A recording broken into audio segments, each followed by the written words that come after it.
여러분들이 경험했던 가장 기억에 남는 부활절은 언제입니까? 질문부터 던지면 얼어버리는. 부활의 감격을 얼마나 가지고 사십니까? 부활의 감격이 우리 안에서 얼마나 오래 유지되고 있습니까? 안식일이 다 지난 그 다음날 새벽에 막달라 마리아 그리고 마리아 살로메가 예수의 몸에 향유를 바르려고 무덤을 찾아갑니다.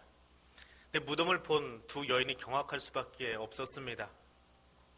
아는 것처럼 무덤이 열려있고 예수의 시신이 거기 없었기 때문에 그렇습니다. 평소에 좀 영특하고 주의 말씀을 잘 지켜오던 마리아로서는 부끄러움에 잠길 수밖에 없었습니다.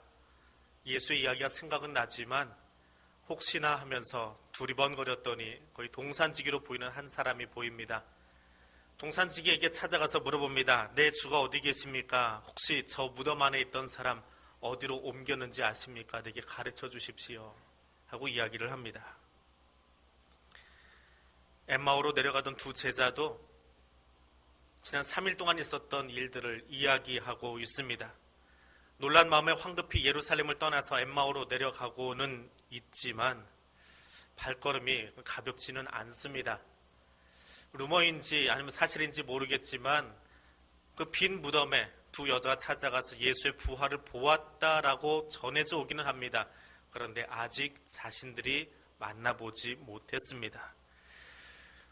나사로의 죽음, 부활, 그것 외에는 죽은 자가 살아나는 것을 경험해보지 못했기 때문에 더 혼란스러울 수밖에 없습니다. 그렇게 혼란스러워하는 두 사람과 예수님이 같이 동행하고 있습니다. 성경에 부활의 이야기가 하나 더 등장하는데 요한복음 11장에 나오는 바로 그 나사로의 이야기입니다. 베다니에 있었던 사건입니다. 마리아와 그리고 마르다와 함께 살던 나사로가 병에 들었다라고 적고 있습니다. 요한의 기록에 의하면 마리아는 향유를 예수께 붓고 머리털로 그 발을 닦던 사람이다, 닦아주던 사람이다, 그렇게 소개하고 있습니다. 예수에 대해서 특별히 존경심을 가지고 있고 나름대로 잘 안다라고 생각했기에 우리 오라버니가 아플 때 예수님 오시면 병쯤이야 쉽게 나으려니 생각합니다. 그런데 예수님이 어떻게 말씀하십니까? 이 병은 죽을 병이 아니라 오히려 하나님의 영광을 드러낼 병이다. 이것으로 말미암아 하나님의 아들이 영광 받을 것이다 하고 신방 안 가십니다. 아픈데 신방 안 가면 좀 화나시지요. 이 여자들도 그랬습니다. 예수님이 신방을 안 오시는데 이틀이나 출발을 안 하고 계시는 겁니다. 그러니까 마음이 뾰로통해졌습니다. 그 이틀 뒤에 예수님이 출발하시는데 나사로가 죽은 지 나흘 뒤에, 무덤에 묻힌 지 나흘 뒤에 예수님이 찾아오셨습니다.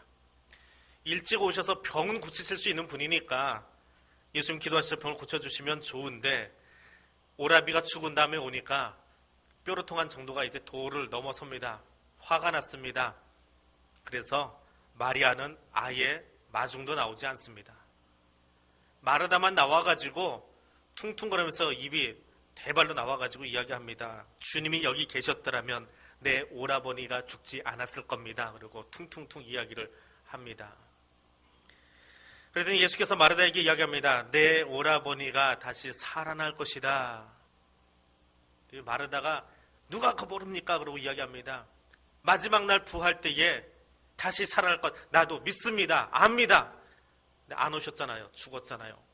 퉁퉁거리고 이야기합니다. 그럼 우리의 부활 신앙은 어떻습니까? 사도 바울이 데살로니가의 성도들에게 보낸 편지처럼 주께서 호령과 천사장의 소리와 하나님의 나팔 소리로 친히 하늘로부터 강림하실 때에 그리스도 안에서 죽었던 자들이 일어나고 공중에서 주를 영접하게 될 것이다. 이 말씀 믿습니다. 장례식 때도 읽고 추도 예배 때도 읽고 우리가 이 신앙 고백합니다. 분명 천국을 향한 아름다운 소망임에 분명합니다. 그런데 이것은 미래적인 부활입니다. 죽어봐야 이 부활을 알지요. 죽지 않았는데 어떻게 이 부활을 경험합니까?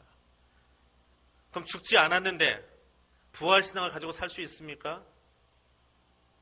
우리의 부활신앙이 여기서 멈추어 버린다면 우리가 단지 미래적인 부활의 신앙만 가지고 있다면 현재는 너무 고통스럽고 힘겨운 삶일 수밖에 없습니다.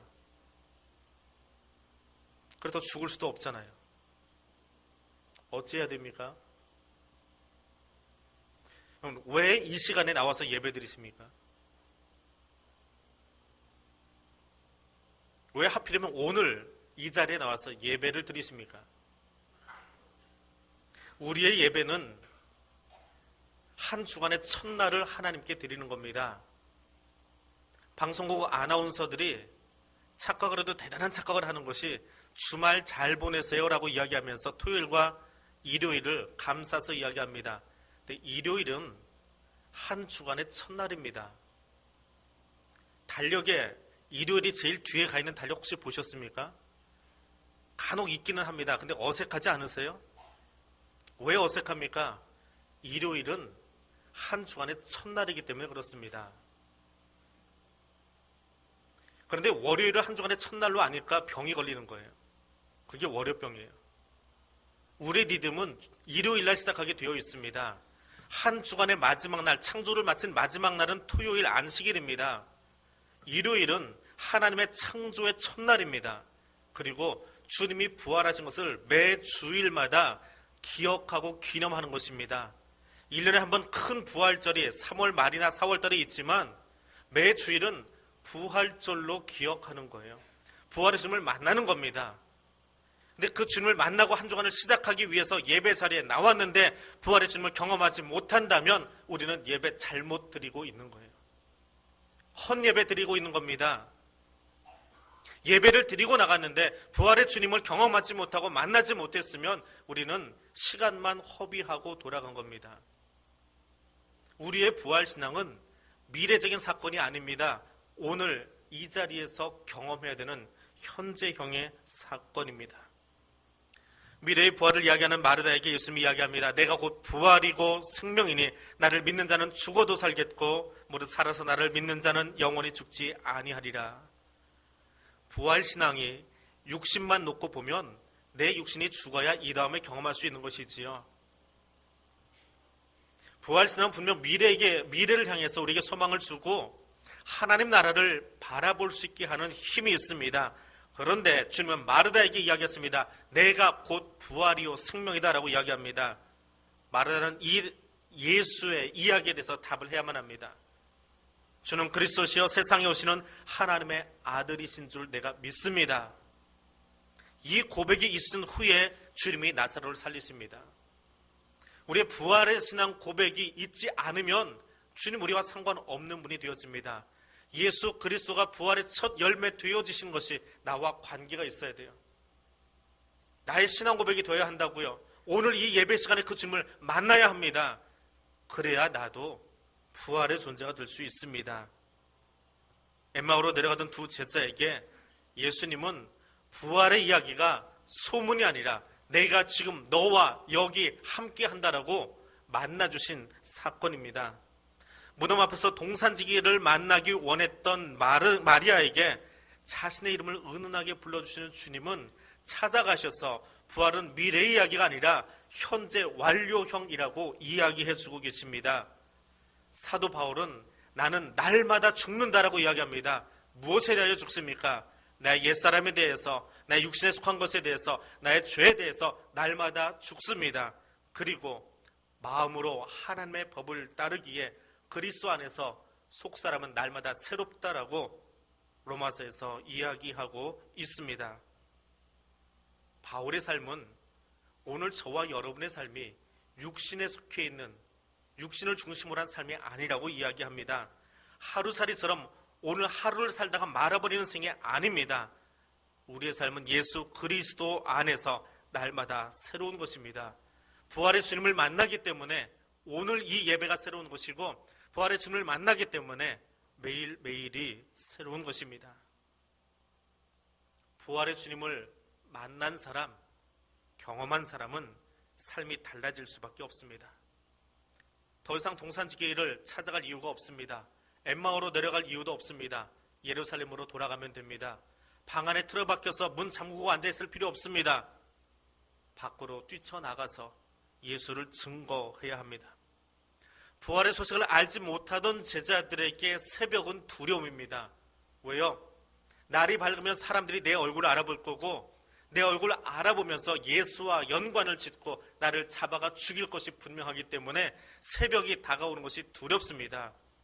예수가 없는 인생은 아침이 두렵습니다. 어제와 똑같이 쳇바퀴 도는 삶을 살아야 되고 오늘 또 다른 일들이 내게 넘쳐오는데 그것이 힘에 겨워서 새벽이 힘이 듭니다. 그러나 부활의 주님을 만나고 나면 세상은 바뀌지 않았습니다. 로마 군대도 그대로 있고 유대인도 그들을 잡아 죽이려고 쫓아다니고 있지만 그 새벽이 두렵지 않습니다. 오히려 문을 열고 밖으로 나갑니다. 빈 무덤이 아니라 마을로 뛰어내려가서 예수를 전합니다. 엠마오가 아니라 예루살렘으로 자신을 잡아 죽이려고 하는 사람들이 가득한 그 땅으로 가서 예수를 전하게 되어집니다.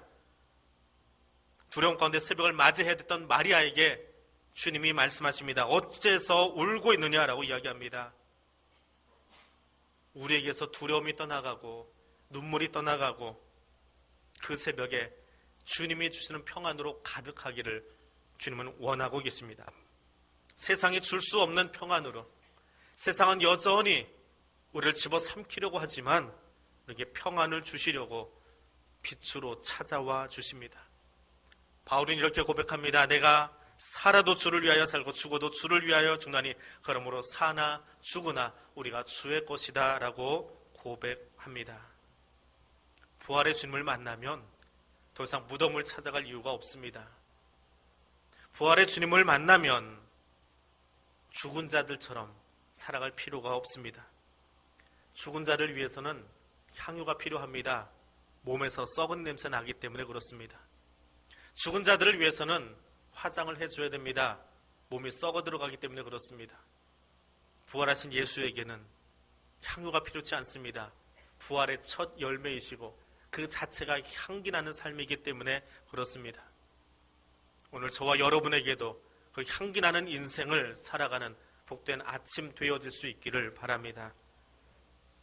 부활을 경험하기 전까지 제자들에게 아침은 두려웠습니다. 로마 군인 때문에, 유대인 때문에, 환경 때문에 내 생명이 사라질까 보아서. 그런데 부활을 경험한 뒤에는 그 아침이 새로워집니다. 유대인들의 핍박도 두렵지 않습니다. 부활의 주님이 그들의 힘이 되시기 때문에 그렇습니다.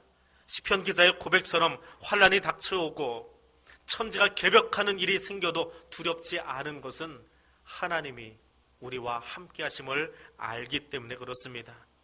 예수 그리스도께서 우리의 모든 죄악의 사슬로부터 우리를 자유케 해 주셨습니다. 어둠을 틈타서 엠마오로 도망가야 했던 제자들이 이제는 그 밝은 낮에 예루살렘을 향해서 돌아갈 수 있습니다.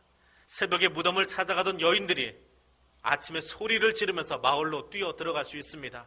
밤새 문 걸어 잠그고 창문 닫고 있던 제자들이 길거리로 나가서 도시와 도시를 연결하면서 예수의 생명을 전할 수 있습니다. 부활의 주님을 만나기 전에는 부활은 책 속에 있는 이야기였습니다. 똑같습니다. 오늘 나도 부활의 주님을 만나지 않으면 예수의 이야기는 이 성경책 안에 있는 이야기일 뿐입니다. 우리 지성으로 머리로 알고 있는 이야기일 뿐입니다. 예수를 머리로만 알고 있으면 우리는 능력을 소유한 그리스도인이 될 수 없습니다. 부활하신 주님은 내 삶을 통해서 생생하게 경험되어져야 합니다. 만나져야만 합니다. 그래야 어둡고 힘겹고 무거운 발걸음을 가지고 무덤으로 올라가는 것이 아니라 주와 함께 뛰면서 마을로 달려갈 수 있기 때문에 그렇습니다. 부활의 새벽에 그 부활절 2000년 전 첫 번째 부활절 새벽에 예수님이 왜 여자들을 먼저 만나셨을까요? 다른 일 하실 때는 베드로나 안드레, 야고보, 요한 이 사람들 중에 세 사람을 데리고 올라가셔서 일을 하셨습니다. 근데 왜 부활절 새벽에는 그 제자들 부르지 않고 여자만 만나셨을까요? 베드로가 너무 멀리 도망가서 그렇습니까? 요한은 마리아 보살펴야 되니까, 케어해야 되니까 안 만나주신 겁니까? 왜 여자를 먼저 만나셨습니까? 여자 셋이 모이면 접시가 깨진다지요. 2000년 전에 로마에서 여자 셋이 모여서 증언을 하면 사람들이 들어주질 않습니다. 남자 2사람이 증언하면 확실한 효과가 있는 증언입니다. 근데 여자는 100명이 모여서 증언해도 그건 접시 깨는 소리입니다. 여자들의 이야기는 증언으로 받아들여주지 않습니다. 하도 수다스러워서. 이게 2000년 전의 관습입니다. 주님이 왜 여자들을 만나셨습니까? 세상 사람들이 다 하찮게 보이는 사람들이기 때문에 그렇습니다. 세상에서 소외된 사람들이기 때문에 그렇습니다. 한 가정의 어머니이지만 그러나 세상은 그들을 소외시켰습니다. 왕따시켰습니다. 주님이 그들을 만나주신 겁니다. 세상은 그들의 증언을 인정하지 않지만 주님은 그 낮은 자들의 증언을 사용하시기 위해서 베드로나 안드레나 야고보나 요한이 아니라 두 여인을 먼저 만나신 겁니다. 주님은 그렇게 우리를 만나기를 원하십니다. 내가 잘나서 내가 멋있어서가 아닙니다. 내가 가장 약할 때에 나를 찾아와 주시는 것이 부활하신 주님이십니다. 1989년 3월 29일은 저한테는 잊혀지지 않는 그런 날입니다. 대학을 졸업하고 그해 3월 달에 영천에 있는 육군 삼상원학교에 장교 후보생으로 들어갔습니다. 한 달 훈련을 받고 그 첫 번째 한 달 훈련이 마치던 날이었습니다. 그 한 달 기간에 그 훈련을 부르는 명칭이 있는데 공식 명칭은 잊어버렸습니다. 그냥 흔히 후보생들끼리 속된 말로 애니멀 트레이닝이라고 부릅니다. 짐승같이 굴리는 훈련입니다. 인격적인 대우를 그렇게 해주지 않는 조금은 야속하게 보이는 훈련들을 많이 합니다. 밤중에 자고 있는데 왜 얼차리를 받는지도 모르고 끌려나갑니다. 단체로 끌려나가서 속옷만 입고 팔 벌리고 그냥 가만히 서 있습니다. 그럼 영천 모기들 꼭 짓궂게 이 겨드랑이하고 사타구니만 물고 지나가 버려요. 그 모기가 좀 물었다 싶으면 그게 모기 회식이라고 부르는 얼차례인데 그거 끝나고 나면은 그 큰 걸음으로 걷기를 시킵니다. 여기 물리고 나서 몇 번만 이렇게 걸어보십시오. 좀 더 붙기 시작합니다. 모기 물린 데를 이렇게 긁은 거하고 똑같아요. 그리고 방에 들어가면 잠을 자지 못합니다. 가려워가지고. 그런 일들이 몇 번 반복되면 아침마다 눈을 뜰 때에 퇴소하는 아이들이 생겨요. 나 못하겠습니다. 못해 먹겠습니다. 차라리 사병으로 가겠습니다 하고 아침마다 아이들이 나가요. 그럼 그 아이들을 보면서 아침 체조를 합니다. 내가 남아있어야 되나 나도 나가야 되나 고민을 매일같이 합니다. 그 훈련이 끝나던 날이 3월 29일입니다. 구대장이라고 합니다. 훈련을 시키는 그 구대장 장교가 중위급 장교가 내일부터는 그 트레이닝이 끝나고 이제 본격적인 군사훈련 들어간답니다. 일반 제식훈련, 품위를 유지하는 훈련 그런 것들을 하기 시작하는 거예요. 야 이거 이겨냈구나. 이제 한 달 잘 견뎠구나. 퇴소하지 않았구나. 그 마음이 들어올 때였습니다. 3월 29일 날 종교활동이 허락된 거예요. 잊어버리고 있었습니다. 내가 교회 가야 된다는 걸 잊어버리고 있었어요. 군에 들어가서 처음으로 교회를 가는 날입니다. 혹은 성당으로 혹은 법당으로 갑니다. 얼마나 신이 나는지요. 교회를 그렇게 신나게 가본 것도 참 오랜만이었습니다. 누가 시키지 않아도 빠른 걸음으로 소리 질러가면서 군가를 외치면서 삼상원학교 안에 있는 충성대 교회라고 있습니다. 언덕 위에 계단을 올라가면 있는데요. 거기를 갔습니다. 그랬더니 군인 가족들이 양쪽에 도열해 있는 거예요.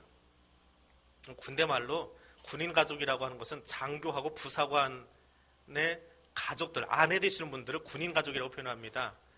그분들이 오늘 3부 안내 쓰신 여전도 회원들처럼 한복 곱게 입고 양쪽으로 도열해 있는 거예요. 야, 우리가 그 힘든 훈련 한 달짜리 끝내고 나니까 환영해 주는구나. 신이 나서 거기로 올라가기 시작합니다.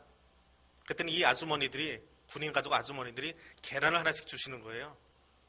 양쪽에다 그 계란 2개 받아 들고는 신이 나서 그래 우리도 이제 병아리가 아니라 진짜 멋진 닭이 되어 볼 거다. 뭐 그런 꿈을 가지고 막 올라갑니다. 본당에 딱 들어갔는데요. 그래서 계란 준 게 아니더라고요. 무슨 날이에요? 1989년 부활절이었습니다. 앞에서 준비 찬양을 하고 있는데 부활절 찬송이 울려나오기 시작하는 거예요. 그날 무슨 찬송을 부르는지 하나도 기억이 나지 않습니다. 설교도 기억이 나지 않습니다. 근데 그날이 제게 정말 감격스러운 이유가 있습니다. 군대 갔다 오신 분들 알지요? 그 자리가 얼마나 외로운지. 내 부모가 따라오지 못합니다. 친구도 따라오지 않습니다. 집을 가장 오래 떠났던 저 같은 범생이는 4박 5일 교회에서 수련회 가는 게 제일 길게 갔다 온 거예요.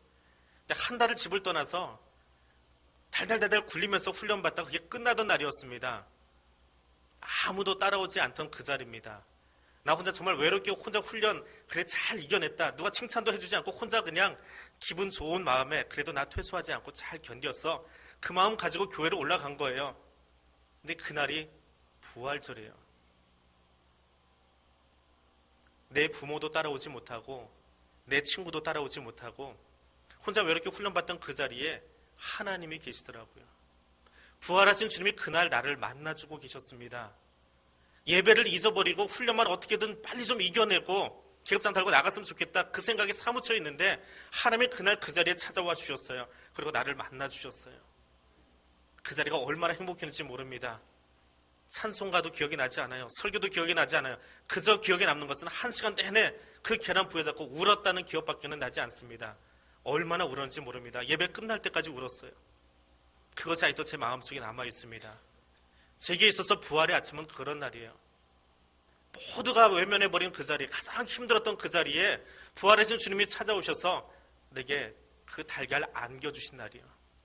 그 달걀같이 완전히 삶아져서 생명을 찾아볼 수 없는 나를 병아리가 되게 하시고 닭이 되게 하시고 생명이 되게 하시는 생명을 부여하시는 하나님을 그 자리에서 보았습니다.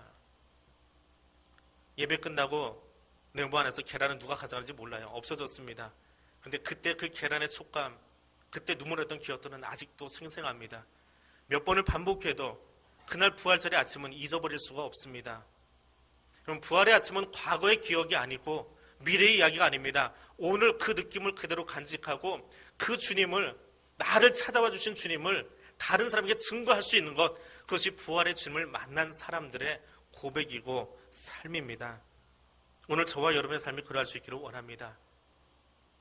사순절 새벽기도 시간에 하나님이 나를 만나 주셨습니다. 내 기도를 들으셨고 나와 함께 하셨습니다. 그것이 얼마나 감사한지요.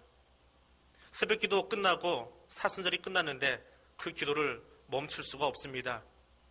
그 40일 동안 나와 함께 하셨던 하나님, 그날로 기도를 멈춰버리면 왠지 좀 미안한 것 같아서 송파에서 어린 두 자녀를 데리고 아직도 새벽기도를 나오고 있는 젊은 집사님이 있습니다. 왜 그렇습니까? 부활의 감격이 그날로 끝나면 안 될 것 같아서요. 주님이 내게 응답해 주시고 함께 하신 것 기억하고 싶어서 이제는 송파가 그리 멀지 않고 지척인 것처럼 새벽을 열심으로 나오고 있는 젊은 집사님이 있습니다. 오늘 우리의 새벽이 그러하기를 원합니다.